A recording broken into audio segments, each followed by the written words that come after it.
12 जून को अहमदाबाद में हुए विमान हादसे से ठीक एक महीने बाद प्रारंभिक जांच रिपोर्ट जारी कर दी गई है। इस रिपोर्ट को भारत के विमान दुर्घटना जांच ब्यूरो यानी कि AAIB ने जारी किया है। शनिवार को जारी हुई इस रिपोर्ट में विमान के दोनों पायलटों के बीच हुई बातचीत भी सामने आई है। ये बातचीत कॉकपिट वॉइस रिकॉर्डर के जरिए हासिल की गई। रिपोर्ट्स की माने तो टेक ऑफ करते ही कुछ सेकंड बाद विमान के दोनों इंजन बंद हो गए थे। इस दौरान दोनों पायलट क्या बातचीत कर रहे थे, रिपोर्ट में सिलसिलेवार तरीके से इसके बारे में बताया गया है। विमान ने अहमदाबाद से ब्रिटेन के गैटविक एयरपोर्ट के लिए उड़ान भरी थी। इस उड़ान में एक ATPL लाइसेंसधारी कप्तान, PIC, एक CPL लाइसेंसधारी को पायलट और 10 कैबिन क्रू शामिल थे।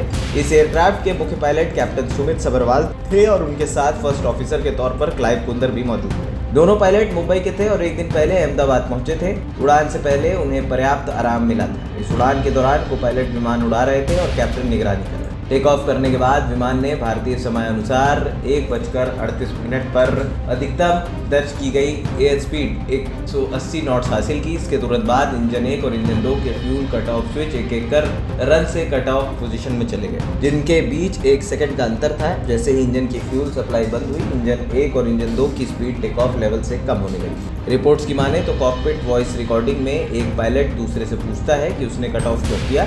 दूसरे पायलट ने जवाब दिया कि उसने ऐसा नहीं किया। रिपोर्ट्स में ये साफ नहीं है कि इनमें कौन सी आवाज़ किस पायलट की है। कुछ ही सेकंड बाद दोनों में से एक पायलट ने जमीन पर मौजूद एयर ट्रैफिक कंट्रोल अधिकारियों को मेडे मेडे मेडे का संदेश भेजा। एयर ट्रैफिक कंट्रोल ने उनसे इस कॉल के बारे में पूछा तो उन्हें कोई जवाब नहीं मिला। थोड़ी देर में उन्होंने विमान को क्रैश होते देखा। जांचकर्ताओं ने एयर इंडिया फ्लाइट की शुरुआती रिपोर्ट से 2 अहम बातें सामने रखी। पहली बात यह कि टेक ऑफ के कुछ ही सेकंड बाद विमान के दोनों इंजन के fuel cut off switch run से कट ऑफ पोजीशन में चले गए, जिससे विमान अचानक 180 नॉट्स की रफ्तार पर बंद हो गया। कॉकपिट वॉइस रिकॉर्डिंग में एक पायलट दूसरे से पूछता है कि उसने इंजन क्यों बंद किया, लेकिन दूसरा इससे इनकार करता है। अब तक ये साफ नहीं हो पाया है कि यह घटना मानवीय गलती थी या किसी दुर्लभ तकनीकी खराबी का नतीजा।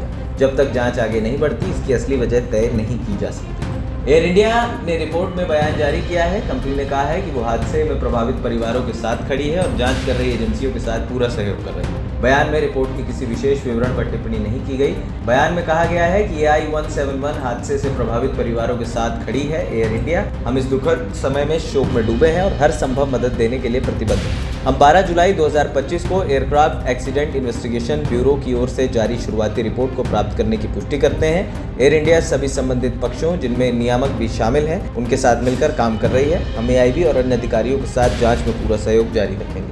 क्योंकि जांच अभी जारी है, इसलिए हम किसी भी विशेष विवरण पर टिप्पणी नहीं कर सकते और ऐसे सभी सवालों के लिए AIB के संपर्क करने का अनुरोध करते हैं। इस हादसे में कम से कम 260 लोगों की मौत हुई थी। सिर्फ एक यात्री ब्रिटिश नागरिक विश्वास कुमार रमेश विमान के ढांचे में बने एक खुले हिस्से से निकलकर बच पाए थे। दरअसल 12 जून को अहमदाबाद से लंदन जा रही एयर इंडिया की फ्लाइट टेक ऑफ के तुरंत बाद दुर्घटना का शिकार हुई। इस विमान में 242 लोग सवार थे, जिनमें 2 पायलट और 10 क्रू मेंबर भी शामिल थे।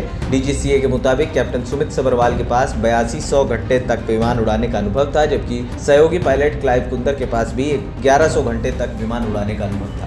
एयर ट्रैफिक कंट्रोल के मुताबिक इस विमान ने अहमदाबाद से दोपहर लगभग 1:39 पर 23 नंबर रनवे से उड़ान भरी।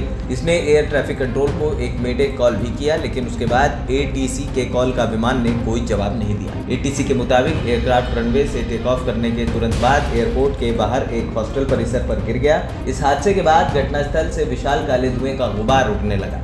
यात्रियों के अलावा हादसे के ज़्यादातर पीड़ित रेजिडेंट डॉक्टर और मेडिकल की पढ़ाई कर रहे पोस्ट ग्रेजुएट स्टूडेंट्स थे। हादसे में अतुल्यम 1, 2, 3 और 4 नामक हॉस्टल की इमारतें बुरे तरीके से क्षतिग्रस्त हुई, जिनमें डॉक्टरों के लिए सेंट्रल मेस भी थी।